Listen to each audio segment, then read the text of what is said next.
Mapapalad kayo mahihirap, pagkat sa inyo ang kaharian ng Diyos. Mapapalad kayo nagugutom pagkat kayo bubusugin. Mapapalad kayong tumatangis pagkat kayo magagalak. Mapalad kayo kung kinapupuotan ng tao at pinagsasabihan ng masama dahil sa anak ng tao. Magalak kayo kung ito'y mangyari sa inyo, pagkat malaki ang inyong gantimpala sa langit. Ganito rin ang ginawa nila sa mga propeta.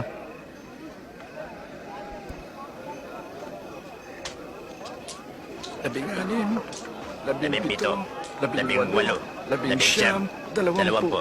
Iyan lang po. Ano ito na lamang? Kawawa kayong mayayaman, sapagkat maginhawa na kayo.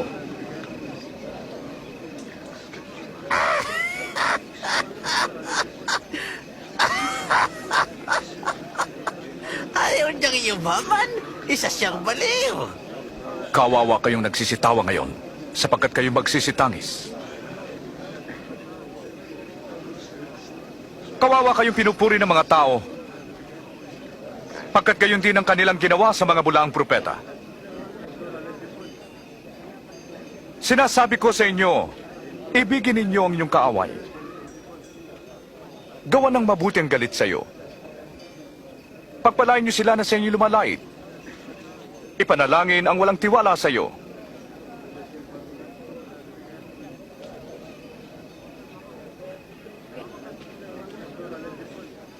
Pag sinampal ka sa isang pisngi, iharap pa rin ang kabila.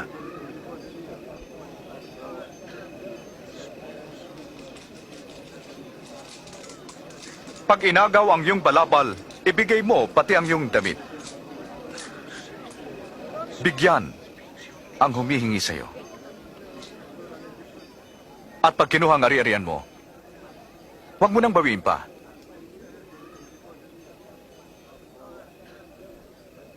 Gawin nyo ang ibig nyong gawin nila sa iyo.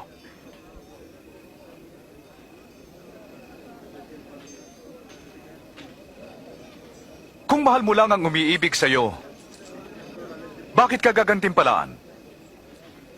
Ito'y gawin ng mga makasalanan.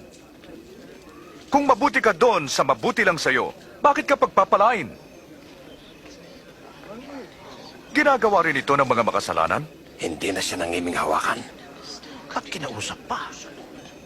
Nakasusuklam.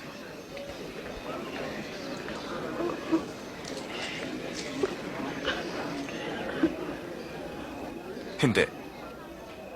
Ibigin niyo ang inyong kaaway. Gawan niyo sila ng mabuti at ikaw ay magpahiram ng walang kapalit. Sa gayon malaki ang inyong gantimpala dahil tatawagin kayong mga anak ng Diyos. Sapagkat mabuti siya sa mga masasama. Mahabag kayo, gaya ng inyong amang nasa langit.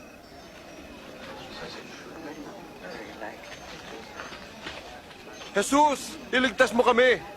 Huwag humaton lang di mahatulan, ni magparusa, upang di maparusahan. Magpatawad, at kayo'y patatawarin. At nabayan niyo kami, Panginoon.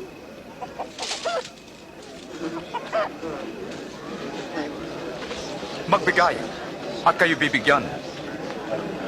Pagkat anumang gawin mo sa iba ay gagawin din sa iyo.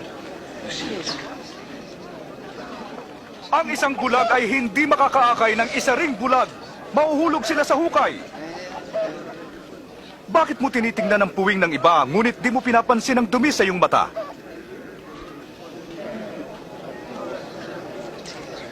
Guro, patnubayan mo kami. Kailangan ka namin, Panginoon. Mapalad ang inang nagsilang at nag-alaga sa inyo. Mas mapalad ang nakikinig sa salita ng Diyos at tumutupad nito.